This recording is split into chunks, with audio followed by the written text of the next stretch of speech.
காலையில் நாங்கள் சன் நியூஸில் ஒரு நியூஸ் பார்த்தோம். போலூர் எம்எல்ஏ வந்து பார்த்தீங்கன்னா குவாரி ஊழியர்களை மிரட்டினதா ஒரு தவறான செய்தி போட்டிருக்காங்க. ஆனால் அவங்க வந்து குவாரி ஊழியர்கள் கிடையாது, அவங்க தான் குவாரி உரிமையாளர்கள். அந்த வீடியோவில் இருந்த 3 பேர் தான் குவாரியுடைய உரிமையாளர்கள். அதை நாங்கள் நிச்சயமாக தெளிவுபடுத்தி சொல்கிறோம். இங்கே வந்து நாங்கள் 25 வருஷமா இருந்துட்டு வரோம். இதற்கு பின்னாடி தெரியுது பாருங்க, அந்த மலையில தான் குவாரி இயங்கிட்டு இருக்கு.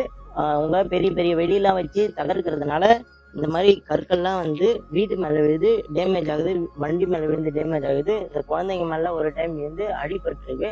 இந்த புகாரெல்லாம் நாங்கள் 10 வருஷமா தெரிவிச்சுட்டு வரோம். இதுக்கு முன்னாடி இருந்த எம்எல்ஏ அதிகாரிகள்லாம் எந்த நடவடிக்கையுமே எடுக்கல. ஆனால் இப்போ இருக்கிற எம்எல்ஏ எளிதில் அணுகக்கூடியவராக இருக்காரு. நாங்கள் அவர்கிட்ட புகார் பண்ணோம், ஃபோன் பண்ணோம். அவர் டைரெக்டாக எடுத்து பேசி அடுத்த நாளே இந்த குவாரி விசிட் பண்ணாரு. விசிட் பண்ணும்போது குவாரியுடைய உரிமையாளர் அவங்களுடைய பையன் அவங்களாம் எம்எல்ஏவை தரக்குறைவா நக்கலா பேசி அவரை வந்து உணர்ச்சி வசப்பட்டு அவர் பேசுற மாதிரி அவரை தூண்டி விட்டாங்க. எம்எல்ஏ ஆய்வு பண்ணும்போது அதிகாரிகளோட தான் வந்து ஆய்வு பண்ணாரு. அதிகாரிகளையும் அந்த குவாரி ஓனரோட பையன் வந்து தரக்குறைவா மரியாதை இல்லாம நக்கலா பேசுனதுனாலதான் எம்எல்ஏ இன்னும் அதிகமா கோவப்பட்டு உணர்ச்சி வசப்பட்டு அந்த மாதிரி பேச வேண்டிய சூழ்நிலைக்கு ஆளாயிட்டாரு.